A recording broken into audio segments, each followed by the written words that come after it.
Okay, let's unpack this. We're diving deep today into a piece of tech aiming for, well, the very top tier of gaming displays. The Alienware AW3225QF. Ah, yes, the AW3225QF. It's like they're trying to plant a flag on the summit of OLED gaming, right? Exactly, you could say that. And to help us figure it out, we've got this really interesting review called Texto Colado, which, it goes beyond just the spec sheet. Right, it digs into what it's actually like to use the thing day to day, not just numbers. Precisely.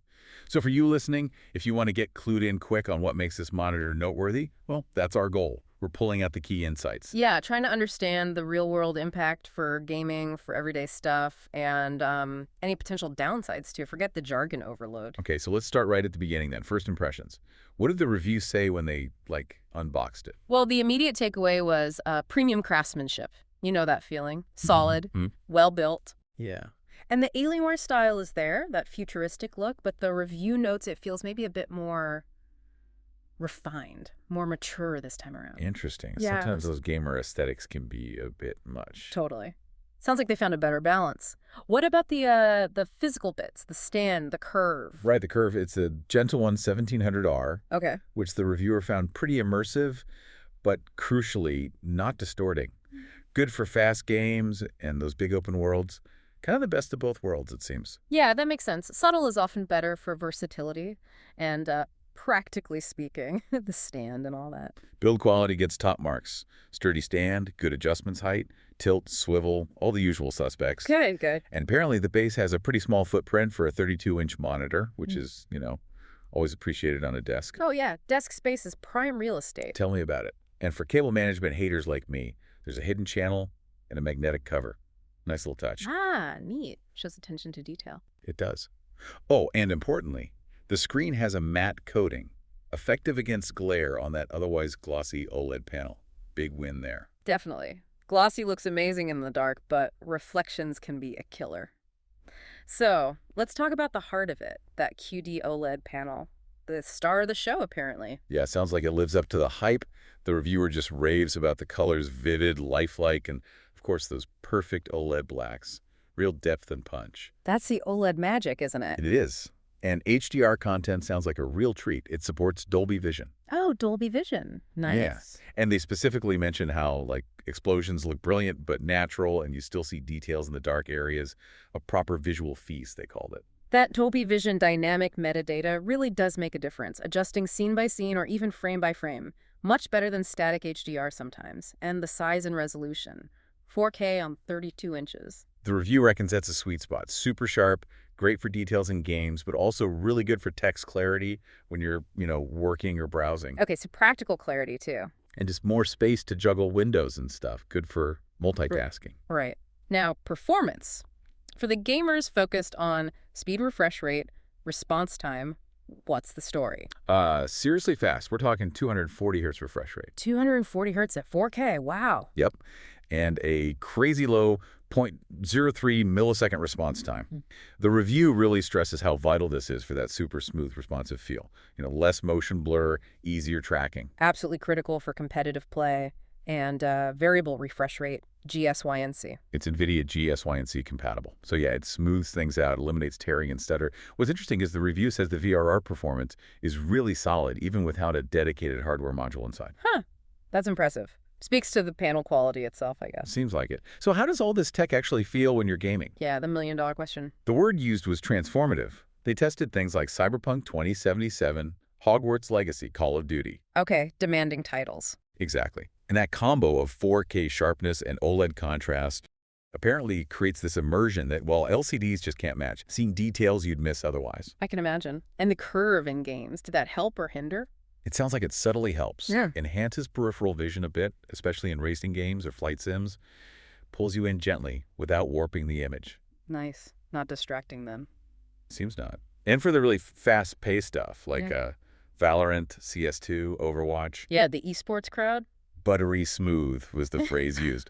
That high refresh rate and low input lag make a tangible difference for those Twitch reactions. Makes sense. The reviewer basically said, once you game on this, going back to a slower screen feels like a real step down, a noticeable downgrade. High praise indeed. And it's versatile too, right? Not just for shooter. Exactly. That's a key point. Unlike some fast monitors that maybe sacrifice picture quality, this OLED delivers both the speed and the stunning visuals. Good for Twitch shooters and those gorgeous RPGs. Best of both worlds, maybe. Seems like they're aiming for it. Okay, let's shift to connectivity. Ports and stuff. What have we got on the back? A good mix. 2 HDMI 2.1. Ah, crucial for consoles. Yep, exactly. Full 4K 120Hz with VRR and HDR for the PS5 and Xbox Series X folks. Then there's DisplayPort 1.4, a USB-C port that does DisplayPort Alt mode, and a 4-port USB hub. Okay, USB-C is handy. Does it do power delivery for laptops? Ah, good question. The review specifically notes it doesn't do power delivery charging. So, video and data, yes, but you'll still need your laptop charger. Okay, something to keep in mind. And the menus. The on-screen display. Easy to use. Described as intuitive. Uses a little joystick, which is usually pretty good. Yeah, better than fiddly buttons. Definitely. And you've got presets, game modes for different genres, blue light filter, usual helpful features. Oh, and it supports picture-by-picture, picture-in-picture. PBP and PyP? A bit niche, maybe, but useful for some workflows. Yeah, the review kind of suggested the same. Yeah. The OLED question. Burn in. Right. The elephant in the room. What's the verdict? Well, it's acknowledged, it is a potential risk with static images shown for a long, long time. As always with OLED. But Alienware have built-in features to fight it. Mm-hmm. Pixel shifting, screen refresh options, stuff like that. Standard mitigation tech. Does it seem effective? The review suggests the risk is pretty low, with sensible use, mixing gaming, movies, taking breaks, not leaving the same spreadsheet open for 12 hours straight. Sensible usage, basically. Exactly. And the warranty is a big factor here. Oh, what's the deal? It's a 3-year warranty, and it specifically covers OLED burn-in. Really? That's actually huge. Shows confidence from their side. Right. The reviewer felt that was pretty reassuring. A good safety net. Definitely take some anxiety off the table. What about brightness? OLEDs versus, say, mini LEDs? Good point. The review says while the HDR is fantastic, the absolute peak brightness doesn't hit those super high levels you might see on some top-tier mini LEDs. Okay, so maybe not searingly brighten, like a less sunlit room? Potentially. But, and this is a big, but the review emphasizes the contrast and color depth more than make up for it in most situations. Especially in dim or controlled lighting, that perfect black level just wins out. Right, the contrast ratio is effectively infinite, which has its own kind of impact that raw nits can't replicate. Exactly. So, beyond gaming, how is it for just everyday stuff as a daily driver? Can it handle spreadsheets as well as Cyberpunk? Apparently, yeah. Surprisingly well. That high resolution and color accuracy make it good for creative work, too, not just gaming.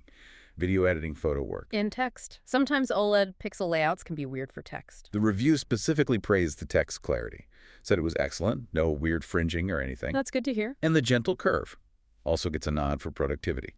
Makes working across that big 32-inch space feel a bit more comfortable with multiple windows. Yeah, less turning your head, maybe. Something like that. Plus, the USB hub and all the inputs make it a convenient central point for your setup. Sounds pretty versatile, then. Any built-in speakers, or did they skip those? Skipped them. No built-in speakers. Which is probably fine, right? Anyone buying this likely has headphones or dedicated speakers anyway. That was exactly the reviewer's take. A non-issue for the target audience. Makes sense. So, wrapping it all up, final verdict from the review. What's the takeaway? Summed up as a masterclass in modern gaming monitors. Strong words. Yeah.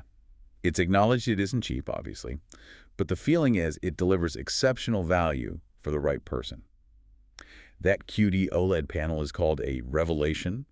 Stunning picture quality plus that elite speed.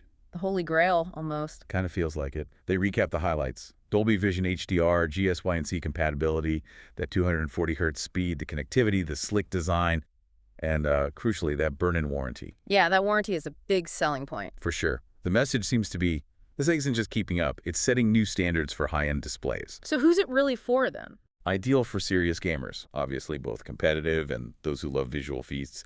Also, content creators needing accuracy and detail. And, well, anyone who just wants the best possible picture on their desk and is willing to pay for it. The discerning user, let's say. Yeah. And that final line sticks with you. Once you experience this level of OLED gaming, going back feels like a noticeable downgrade. Oof. Hard to unsee that quality, I bet. Okay, so summarizing our deep dive here, the Alienware AW3225QF, it sounds like a really compelling option. Extremely. It hits those key points. Amazing visuals from the QD-OLED, super fast performance for gaming, good design, practical features. Right, like the cable management, the stand. Yeah, and while, OLED burn-in is always there as a thought, the mitigation tech plus that 3-year coverage seems to handle it pretty well. It does seem like a very complete package, and for you listening, it really comes down to thinking about your needs, right? Absolutely. Are you all about that competitive edge, need every frame, every millisecond? Or do you lean more towards visual splendor in single-player games, maybe do creative work where color matters hugely? Because this monitor seems to try and bridge that gap quite effectively. It really does. So figuring out your own priorities is key to deciding if this specific high-end option is the right investment for your setup. Definitely.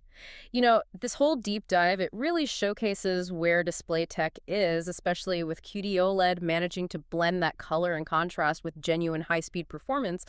But it does make you wonder. That's next. Yeah, exactly. Is QD-OLED the final word for the next few years, or are we going to see other things, maybe micro-LED maturing faster, or some other tech emerging that gives us all this without even the slight worry of burn-in? That's the big question, isn't it? The tech evolves so fast. It really does. It's exciting, but yeah, something to keep an eye on.